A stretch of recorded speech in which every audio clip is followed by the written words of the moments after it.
ಅತ್ತಿ ಅತ್ತಿ ನನ್ನ ಜೊತೆ ಆಟ ಆಡೋಕ್ಕೆ ಯಾರೂ ಇಲ್ಲ ಗೊತ್ತಾ? ನೀನು ಬಾ, ಇಬ್ಬರು ಸೇರಿ ಆಟ ಆಡೋಣ. ಏನು, ನಾನು ನಿನ್ನ ಜೊತೆ ಬಂದು ಆಟ ಆಡಬೇಕಾ? ನಿನಗೆ ಎಷ್ಟು ಧೈರ್ಯ ಇರಬೇಕು ಅಲ್ಲ. ನೀನು ಚಿಕ್ಕ ಹುಡುಗಿನ, ನಿನಗೆ ತಲೆಯಲ್ಲಿ ಬುದ್ಧಿ ಇಲ್ಲ, ಓಕೆ, ಆದರೆ ನಿನಗೆ ವಯಸ್ಸಾಗಿಂದ ಗೊತ್ತಾನೆ. ಆ ವಯಸ್ಸಿಗೆ ತಕ್ಕಂಗೆ ಓದ್ ಕಲ್ತ್ಕೋ. ಹೇ ಏ, ನೀನ ಬಾಯ್ತಾ ಇದೆಯಾ? ಇದು ನಮ್ಮಪ್ಪ ಬಲ್ಲಿ ಹೇಳ್ತೀನಿ. ಅಯ್ಯಯ್ಯೋ, ನಾನು ಹಿಂಗೆ ಬೈದಿದ್ದಲ್ಲ ಅಮ್ಮ, ನಾನು ಹಿಂಗೆ ಡೈಲಾಗು ಪ್ರಾಕ್ಟೀಸ್ ಮಾಡ್ತಾ ಇದ್ದೆ ಅಷ್ಟೆ. ನಿನಗೆಲ್ಲಾದ್ರೂ ಬಯೋಕ್ಕಾಗುತ್ತಾ? ಇಲ್ಲಮ್ಮ, ಖಂಡಿತ ಆಗಲ್ಲ. ಎಲ್ಲ ಚಿಲ್ತು ಹೇಳ್ತೀಯ. ಮತ್ತು ನನಗೆ ಮನೇಲಿ ಇರೋಕ್ಕೆ ಇಷ್ಟ ಇಲ್ಲ. ನನಗೆ ನಮ್ಮ ಮನೆಗೆ ಹೋಗ್ಬೇಕು ಅನಿಸುತ್ತೆ. ಈ ಮೈನಲ್ಲಿ ಆಟ ಆಡೋಕ್ಕೆ ಏನೂ ಇಲ್ಲ, ಆದರೆ ನಮ್ಮ ಮನೆಯಲ್ಲಿ ಎಲ್ಲ ಇದೆ ಗೊತ್ತಾ? ಹಾಂ ಅಲ್ವಾ?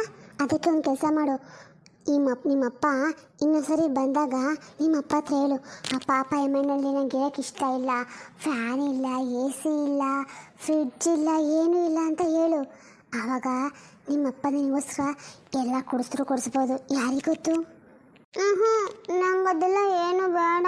ನಂಗೆ ಆಟ ಆಡೋಕ್ಕೆ ಆಟ ಸಾಮಾನು ಬೇಕು ಅಷ್ಟೇ. ಅಯ್ಯ, ಆಟ ಸಾಮಾನು ತಗೋ, ಅದ್ರ ಜೊತೆಗೆ ಇದನ್ನು ಕೇಳು, ಸರಿನಾ? ನೀನು ಹೋಗು, ಏನೋ ಹೇಳ್ಕೊಡ್ತೆ ನನಗೆ. ನೀನು ಬೇಡ. ಆಟ ಆಡೋಕ್ಕೆ ಯಾರೂ ಇಲ್ಲ. ನನ್ನ ತಂಗಿನೂ ಇಲ್ಲ, ಅವನ ಚೀಲನೂ ಇಲ್ಲ, ಬಾಲೂ ಇಲ್ಲ. ನಾನು ಒಬ್ಬಳೇ ಇದ್ದೀನಿ. ಹೋಗು. ಏನು, ಸೀನಾ ಇಲ್ವಾ? ರೂಮಲ್ಲಿ ಇದ್ವಲ್ಲ, ಎಲ್ಲದ? ನಂಗೆ ಗೊತ್ತಿಲ್ಲ. ಅರೆ, ಇಲ್ಲೂ ಇಲ್ವಲ್ಲ? ಹಂಗಂತ ಸೀನಾ ಮಾಡಲಿ ಇಲ್ವಾ? ಸರಿ, ನೀನು ಒಳಗೆ ಹೋಗು. ಎಲ್ಲೋದ ಇವನು? ನನಗೊಂದು ಮಾತು ಹೇಳಿಲ್ವಲ್ಲ. ಒಂದು ವೇಳೆ ಏನಾದ್ರೂ ಗೀತೆ ನೋಡೋಕ್ಕೆ ಅಂತ ಹೊಟ್ಟೋದ್ನ ಹೇಗೆ ಹೇಳೋಕ್ಕಾಗಲ್ಲ. ನಂಗೆ ಮಾಡಿದ್ರು ಮಾಡ್ತಾನೆ. ಅಜ್ಜಿ, ಗೀತಾ ಇಲ್ವಾ? ಓ, ಬಂದೇನಪ್ಪ, ಬಾ. ಅಲ್ಲ ಕಣು, ನಿಂಗೆ ನಿಮ್ಮ ಅಮ್ಮಂಗಿಬ್ಬರಿಗೂ ತಲೆ ಒಳಗಡೆ ಬುದ್ಧಿ ಇದೆಯಾ ಇಲ್ವಾ? ಹಾಂ, ಅಲ್ಲ, ನಾನು ಏನೋ ಒಂದು ಯೋಚನೆ ಮಾಡಿ ಗೀತನ ನಿಮ್ಮ ಮನೆಗೆ ಮದುವೆ ಮಾಡಿ ಕೊಟ್ಟೆ, ಆದರೆ ನೀವೇ ಮಾಡಿದ್ದೇನಪ್ಪ? ಹಾಂ, ನನ್ನ ಯೋಚನೆ ತಲೆ ಕೆಳಗೆ ಹಾಕ್ಬಿಟ್ರೆ ಅಮ್ಮ ಮಗ ಸೇರ್ಕೊಂಡಿಬ್ರು. ಥೂ, ನಾನು ಯಾವ ಮುಖ ಇಟ್ಕೊಂಡು ಬಂದಿದ್ದೇನೆ ಇವಾಗಿಲ್ಲಿ? ಹಾಂ, ಬಂದು ಕೇಳಿದ ತಕ್ಷಣ ಹಂಗೆ ಗೀತಾ ಬಂದ್ಬಿಡ್ತಾಳಾ? ಅವಳು ಖಂಡಿತ ಬರೋಲ್ಲ. ಒಂದು ವೇಳೆ ಅವಳು ಬರೋಕ್ಕೆ ರೆಡಿಯಾಗಿದ್ರು ನಿಮ್ಮ ಅತ್ತೆ ಮಾವ ಅಂತೂ ಕಳ್ಸೋಕ್ಕೆ ಬಿಲ್ಕುಲ್ ತಯಾರಿಲ್ಲ. ಅಜ್ಜಿ, ಇವಾಗ ನೀನೇನಾದರೂ ಮಾಡಬೇಕು. ನನಗೆ ಇದನ್ನು ಕಾಲು ಬೇಕಾದ್ರೆ ಬಿಡೋಕ್ಕೆ ರೆಡಿಯಾಗಿದ್ದೀನಿ, ಆದರೆ ಅವಳನ್ನ ನನ್ನ ಜೊತೆ ಕಳಿಸ್ಕೊಡು ಅಜ್ಜಿ. ತಾಯಿ ಮಗ ಸೇರ್ಕೊಂಡು ಏನೇನೋ ಮಾಡಿಬಿಡ್ರಿ. ನನ್ನ ಹತ್ರ ಬಂದು ನನ್ನ ಕಾಲಿಗೆ ಬಿದ್ದರೆ ನಾನೇನು ಮಾಡೋಕ್ಕಾಗುತ್ತೆ? ನನಗೆ ಏನು ಗೊತ್ತಿಲ್ಲಪ್ಪ. ನಾನು ಇವಾಗ ಸೈಲೆಂಟಾಗಿರ್ತೀನೋ ಅಷ್ಟು ನನಗೆ ಒಳ್ಳೆಯದು. ನಾನೇನೋ ಸೆಂಟ್ರಲ್ ಬಂದು ಮಾತಾಡೋಕ್ಕೆ ಬಂದು ನಿಮ್ಮ ಮತ್ತೆ ಇದ್ದಾರಲ್ಲ ಅಷ್ಟೇ. ಅಜ್ಜಿ ಪ್ಲೀಸ್, ಹಾಗೆಲ್ಲ ಹೇಳಬೇಡ ಅಜ್ಜಿ. ಯಾರು ಬೇಕಿತ್ತು ನಿಮಗೆ? ಅತ್ತೆ, ಯಾಕತ್ತೆ? ನಾನು ನಿಮ್ಗೆ ಯಾರು ಅಂತ ಗೊತ್ತಿಲ್ವಾ? ಅತ್ತೆ, ದಯವಿಟ್ಟು ಕ್ಷಮಿಸ್ಬಿಡಿ ಅತ್ತೆ. ನಾನು ಮಾಡಿದ್ದು ತಪ್ಪು, ನನಗೆ ಗೊತ್ತಿದೆ. ನಾನು ಬೇಕಾದ್ರೆ ನಿಮ್ಮೆಲ್ಲರ ಕಾಲಿಗೆ ಬಿದ್ದು ಕೇಳ್ಕೊತೀನಿ. ನಾನು ಕ್ಷಮಿಸ್ಬಿಡಿ ಅತ್ತೆ. ನನ್ನ ಗೀತೆ ಇಲ್ಲದೆ ಇರೋಕ್ಕಾಗಲ್ಲ. ಅವಳು ಹೆಸರುಗಳು ಯೋಗ್ಯತೆ ಕೂಡ ನಿಮ್ಮಿಬ್ಬರಿಗೂ ಇಲ್ಲ ಅಂಥದ್ರಲ್ಲಿ ಅಲ್ಲಿಂದ ಇಲ್ಲಿವರೆಗೂ ನನ್ನ ಮಗಳು ನೋಡ್ಕೊಂಡು ಬಂದಿದ್ಯಾ? ಏನಕ್ಕೆ ಬಂದೆ? ಅತ್ತೆ ಪ್ಲೀಸ್ ಅತ್ತೆ, ಹಂಗೆಲ್ಲ ಮಾತಾಡಬೇಡ. ಛೇ, ದೂರ ಹೋಗು. ಕುಡ್ಕೊ ಬಂದಿದ್ಯಾ ನೀನು? ಓ, ನಿಂಗೆ ಈ ಅಭ್ಯಾಸ ಬೇರೆ ಇದೆಯಾ? ಅತ್ತೆ, ಅದು ಛೇ, ಪಾಪ ನನ್ನ ಮಗಳು ಎಷ್ಟು ವಿಷಯ ಎಲ್ಲ ಬಚ್ಚಿಕೋಯ್ತು ನನ್ನ ಹತ್ರ. ಛೇ, ನೀನು ಮೊದಲು ಹಿಂಗಂತ ಒಂದೇ ಒಂದು ಸಣ್ಣ ಅನುಮಾನ ಕೂಡ ನನಗೆ ಬಂದಿಲ್ವಲ್ಲೋ? ಯಾಕೆ ನೀವು ಹೊಸಕ್ಕೂ ಹಿಂಗೆ ನಂಗೆ ಮೋಸ ಮಾಡಿದ್ರಿ? ನಾವು ನಿಂಗಂಥದ್ದು ಏನು ಅನ್ಯಾಯ ಮಾಡಿದ್ರಿ? ಹಾಂ, ನಿಮ್ಮಮ್ಮ ಅಂತೂ ಒಂದೇ ಒಂದು ವಿಷಯ ಕೂಡ ಏನೂ ಹೇಳಿರಲಿಲ್ಲ, ಆದರೆ ನಿನಗೆ ಕುಡಿತ ಚಟನೂ ಇದೆಯಾ? ಅಯ್ಯೋ ದೇವರೇ, ಇನ್ನೂ ಏನು ಕೆಟ್ಟ ಅಭ್ಯಾಸ ಇದೆ ನಿನಗೆ? ಹೇಳು, ಬಾಯ್ ಬಿಡು. ಅತ್ತೆ ನೋಡಿ, ನಾನು ಎಲ್ಲ ಕೆಟ್ಟ ಅಭ್ಯಾಸನ ಬಿಟ್ಬಿಡ್ತೀನಿ. ದಯವಿಟ್ಟು ಗೀತೆ ನಮ್ಮ ಮನೆಗೆ ಕಳಿಸಿ ಒಂದೇ ಒಂದು ಸರಿ ನಂಗೆ ಅವ್ಳ ಜೊತೆ ಮಾತಾಡೋಕ್ಕೆ ಅವಕಾಶ ಮಾಡಿಕೊಡಿ ಅತ್ತೆ, ಪ್ಲೀಸ್ ಅತ್ತೆ. ಇಲ್ಲ, ಖಂಡಿತ ಆಗಲ್ಲ. ನಿನ್ನೇಳು ಸಹ ನನ್ನ ಮಗಳ ಮೇಲೆ ಬೀಳಕ್ಕೆ ಬಿಡಲ್ಲ. ಇಷ್ಟು ಕೋಳಿ ಮನೇಲೇ ಇಲ್ಲ. ಮನೇಲಿಲ್ವಾ? ಎಲ್ಲೋಗಿದ್ದಾಳೆ? ನಾನು ಅಲ್ಲೇ ಹೋಗ್ತೀನಿ ಹೇಳಿ ಅತ್ತೆ. ಇಲ್ಲ, ಅದನ್ನು ಹೇಳೋದಿಲ್ಲ. ನೋಡಪ್ಪ, ಇನ್ನು ಮುಂದೆ ನನ್ನ ಜೊತೆ ಮಾತಾಡೋಕ್ಕೆ ಇಷ್ಟ ಇಲ್ಲ ಕಣೋ. ಇನ್ಮೇಲೆ ಯಾವತ್ತೂ ನಮ್ಮ ಮನೆ ಕಡೆ ತಲೆ ಹಾಕ್ಬೇಡ. ನನಗೂ ನಿಮಗೂ ಈ ಸಂಬಂಧ ಮುಗ್ದೋಯ್ತು, ಆಯಿತಾ? ನನ್ನ ಮಗಳ ಸಂಬಂಧ ನಿಮ್ಗೆ ಬಿಲ್ಲ ಅಂದಮೇಲೆ ನಾವೆಲ್ಲ ಯಾವ ಸಂಬಂಧ ನಿನಗೆ ಹೇಳು? ಹೋಗು, ಹೊರಟೋಗು. ಇನ್ನು ಮುಂದೆ ಯಾವುದೇ ಕಾರಣಕ್ಕೂ ನಮ್ಮ ಮನೆ ಕಡೆ ಬರಬೇಡ.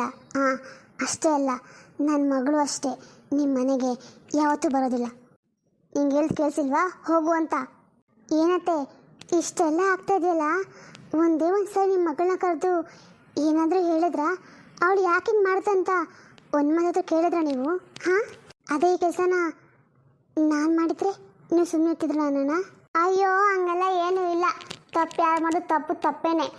ನಾನು ಕರೆದು ಕೇಳೋಣ ಅಂತಿದ್ದೆ, ಸುಮ್ಮನೆ ಯಾಕೆ ಅಂತ ಸುಮ್ಮನೆ ಆಗಿದ್ದೀನಿ. ನಾನು ಸುಮ್ಮನೆ ಬಿಟ್ಬಿಡ್ತೀನಾ?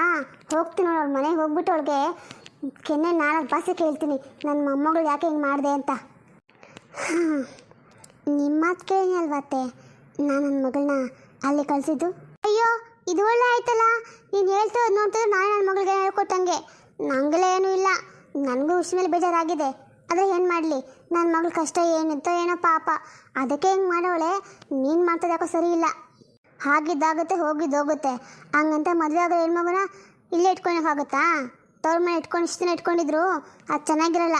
ಏನೋ ಮಾತುಕತೆ ಆಡಿ ಒಂದು ಮನೆ ಕಳಿಸು, ಇರಲಿ ಹೋಗಿ ಪಾಪ.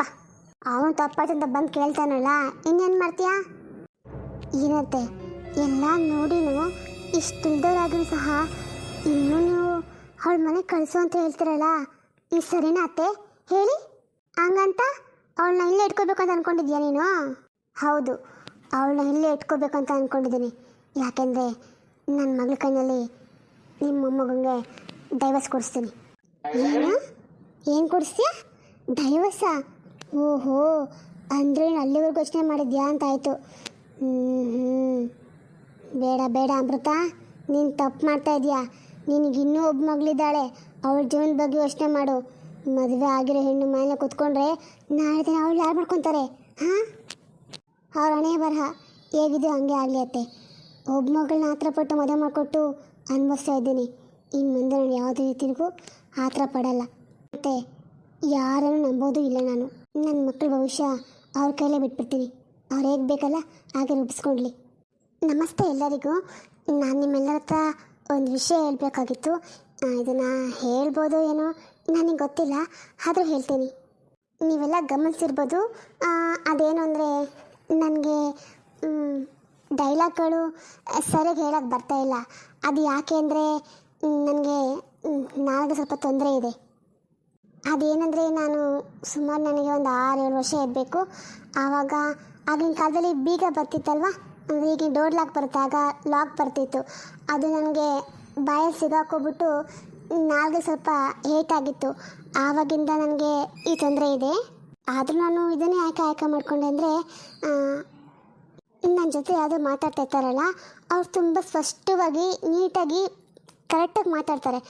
ಬಟ್ ನನಗೆ ಆ ಥರ ಆಗಲ್ಲ ಯೋಚನೆ ಮಾಡಿದಾಗ ನನ್ನ ನೆನಪಾಯಿತು, ನನಗೆ ಈ ಥರ ಪ್ರಾಬ್ಲಮ್ ಆಗಿತ್ತಲ್ಲ, ಬಹುಶಃ ಅದಕ್ಕೆ ಇರ್ಬೋದೇನೋ ಅಂತ. ನಾನು ಅದಕ್ಕೂ ತುಂಬ ಪ್ರಯತ್ನ ಪಡ್ತೀನಿ. ನನಗೆ ಯಾಕೋ ಇದು ಮಾಡಬೇಕು ಅಂತ ಆಸೆ ಆಯಿತು. ಅದು ಇಷ್ಟೆಲ್ಲ ತೊಂದರೆ ಇಟ್ಕೊಂಡು ನಾನು ಇದನ್ನು ಮಾಡ್ತಾಯಿದ್ದೀನಿ. ಯಾಕೆಂದರೆ ನಾನು ಪ್ರೂವ್ ಮಾಡ್ಕೋಬೇಕಾಗಿದೆ. ಸೊ ಅದಕ್ಕಾಗಿ ದಯವಿಟ್ಟು ಯಾರು ತಪ್ಪಾಗಿ ತಿಳ್ಕೊಬೇಡಿ, ನಾನು ನೀಟಾಗಿ ಮಾತಾಡೋಕ್ಕಾಗದೆ ಹೋದರೆ. ಅದಕ್ಕೆ ನಾನು ತುಂಬ ತೀರಾ ನಿಧಾನಕ್ಕೆ ಮಾತಾಡಿದೆ. ನನಗೆ ನಿಧಾನ ಮಾತಾಡಿದ್ರೆ ನೀಟಾಗಿ ಮಾತಾಡೋಕ್ಕಾಗುತ್ತೆ. ಬಟ್ ಸ್ವಲ್ಪ ಬೇಗ ಮಾತಾಡಬೇಕು ಅಂತ ಅಂದ್ಕೊಂಡಾಗ ಮಾತಾಡೋಕ್ಕಾಗಲ್ಲ. ಅದೊಂದೇ ಕಾರಣ. ಇದೆಲ್ಲ ಹೇಳ್ತಾಯಿದ್ದೆ ಅಂತ ತಪ್ಪಾಗಿ ತಿಳ್ಕೊಬೇಡಿ. ನಾನು ಈ ವಿಷಯ ನಿಮ್ಮೆಲ್ಲರಿಗೂ ಹೇಳ್ಕೊಳ್ಬೇಕು ಅಂತ ಅನ್ಕೋತಾ ಇದ್ದೆ. ಅದು ಇವಾಗ ಹೇಳ್ಕೊತಾ ಇದ್ದೀನಿ ಅಷ್ಟೇ. ನಾನು ತುಂಬ ಪ್ರಯತ್ನಪಟ್ಟು ಎಫರ್ಟ್ ಹಾಕಿ ವಿಡಿಯೋ ಮಾಡ್ತೀನಿ. ನಾನು ಮಾತು ನೀಟಾಗಿ ಮಾತಾಡೋಕ್ಕೆ ಪ್ರಯತ್ನ ಪಡ್ತೀನಿ 100%. ಥ್ಯಾಂಕ್ ಯು ಸೋ ಮಚ್ ನನ್ನ ಮಾತು ಕೇಳಿಸ್ಕೊಂಡಿದ್ದಕ್ಕೆ. ಏನು ನಾನು ಮಾತಾಡ್ತಾ ಇದ್ರೂ ಹಾಗೆ ಹೋಗ್ತಿದ್ದಲ್ಲ, ಯಾಕೆ ನನ್ನ ಮಾತಿನ ಮೇಲೆ ನನಗೆ ಗೌರವ ಇಲ್ವಾ? ಅತ್ತೆ, ನಿಮ್ಮ ಮಾತಿನ ಮೇಲೆ ಗೌರವ ಇರೋದಕ್ಕೇ ನಾನು ಇಷ್ಟು ದಿವಸ ನಿಮ್ಮ ಮಾತೆಲ್ಲ ಕೇಳಿಸ್ಕೊಂಡಿದ್ದೀನಿ, ನೀವು ಹೇಳ್ದಂಗೆ ಕೇಳಿದ್ದೀನಿ. ಆದರೆ ಇನ್ನು ಮುಂದೆ ಹಂಗೆಲ್ಲ ಆಗಲ್ಲ ಅತ್ತೆ. ಯಾಕೆಂದರೆ ನನ್ನ ಮೇಲೆ ನಿಮಗೆ ಸಿಟ್ಟಿದೆ ಒಪ್ಕೋತೀನಿ. ಆದರೆ ಆ ಸಿಟ್ಟನ್ನ ನನ್ನ ಮಕ್ಕಳ ಮೇಲೆ ದಯವಿಟ್ಟು ಹಾಕ್ಬೇಡಿ ಅತ್ತೆ. ನಾನು ನಿಮಗೆ ಕೈ ಮುಗಿದು ಬೇಡ್ಕೊತೀನಿ. ಮತ್ತು ಇನ್ನೊಂದು ವಿಷಯ, ಇನ್ನು ಮುಂದೆ ನನ್ನ ಮಕ್ಕಳ ಬಗ್ಗೆ ನೀವು ತುಂಬ ತಲೆ ಕೆಡಿಸ್ಕೊಳ್ಳೋಕೆ ಹೋಗಬೇಡಿ. ಅವ್ರ ಜೀವನ ಏನು ಅಂತ ಅವ್ರಿಗೆ ಗೊತ್ತಿರುತ್ತೆ. ಏನು ನೀನು ಮಾತಾಡೋಕೆ ಮೊದಲು ನನ್ನ ಮಕ್ಕಳು ಅಂತೆಲ್ಲ? ಏನು ನಿನ್ಗೊಬ್ಬಳೇ ಇರೋದ ಮಕ್ಕಳು? ಇಲ್ವಾ ನಿನ್ನ ಪ್ರಪಂಚದ ಒಬ್ಬಳೇ ಹೆಣ್ಮಕ್ಳು ಹಂಗೆ ಆಡ್ತೀಯಲ್ಲ? ಹೌದು ಅತ್ತೆ, ನನ್ನ ಮನಸ್ಸಿಗೆ ಹಾಗೇನೆ. ನನಗೆ ಇರೋದು ಮಕ್ಕಳು, ಬೇರೆ ಯಾರಿಗೂ ಇಲ್ಲ ಅಂತ ನಾನು ಆಡ್ತಾ ಇಲ್ಲ. ನನ್ನ ಮಕ್ಕಳು ನನಗೆ ಹೆಮ್ಮೆನೆ. ಯಾಕೆಂದರೆ ತಾಯಿ ಇಲ್ಲದ್ಮೇಲೆ ಕಷ್ಟ ಏನಾಗುತ್ತೆ ಅಂತ ನಾನು 22 ವರ್ಷ ಅನುಭವಿಸಿದ್ದೀನಿ. ಅದಕ್ಕೆ ನನ್ನ ಮಕ್ಕಳನ್ನ ಸದಾ ಬೆಂಬಲವಾಗಿರ್ತೀನಿ. ಈ ಒಂದು ಕಾರಣಕ್ಕೇ ನೋಡಿ, ನನಗೂ ನನ್ನ ತಾಯಿಯ ಜೊತೆ ಮಾತಾಡಂಗಿದ್ದಿದ್ರೆ ನಾನು ಪ್ರತಿಯೊಂದು ನನ್ನ ಅಮ್ಮ ಹತ್ರ ಹೋಗಿ ಅಮ್ಮ ಹಾಗೆ ಅಮ್ಮ ಹೀಗೆ ಅಂತ ತಿಳ್ಕೊಬೋದಾಗಿತ್ತಾ? ಆವಾಗ ಸ್ವಲ್ಪ ನಿಮಗೂ ಭಯ ಇರ್ತಾಯಿತ್ತೋ ಏನೋ. ಓಹೋ, ನಿಮ್ಮಮ್ಮ ಇದ್ದಿದ್ರೆ ಬಂದು ನಾನು ಹೊಡೆದಾಕ್ಬಿಡ್ತಾ ಇದ್ಲಾ? ಹಾಂ, ಗೊತ್ತಿಲ್ಲ ಅತ್ತೆ, ನಮ್ಮಮ್ಮ ಅಂಥವರೇ ಆಗಿದ್ರು. ಹೋಗು, ಏನೋ ಪಾಪ ಸಮುದ್ರನ ಮನ ಅಂತ ಕರೆದ್ರೆ ನನಗೆ ಮಾತಾಡ್ತಾಳೆ. ಹೋಗು, ಏನಾದರೂ ಮಾಡ್ಕೊ. ಇನ್ನು ಮುಂದೆ ನೀನು ಉಂಟು, ನಿನ್ನ ಮೊಮ್ಮಕ್ಕಳು ಉಂಟು. ನಿಮ್ಮ ಮೊಮ್ಮಕ್ಕಳಲ್ಲ, ನನ್ನ ಮೊಮ್ಮಕ್ಕಳು ಉಂಟು. ನಾನು ತಲೆನೇ ಹಾಕಲ್ಲ. ನನ್ನ ಮಗ ಬರಲಿ, ಹೇಳ್ತೀನಿ, ಹೋಗಿ ನಿಮ್ಗೆ ಮಾಡಿಸ್ತೀನಿ. ಒಳ್ಳೇದಾಗಲಿ ಅತ್ತೆ, ಹಾಗೆ ಮಾಡಿ.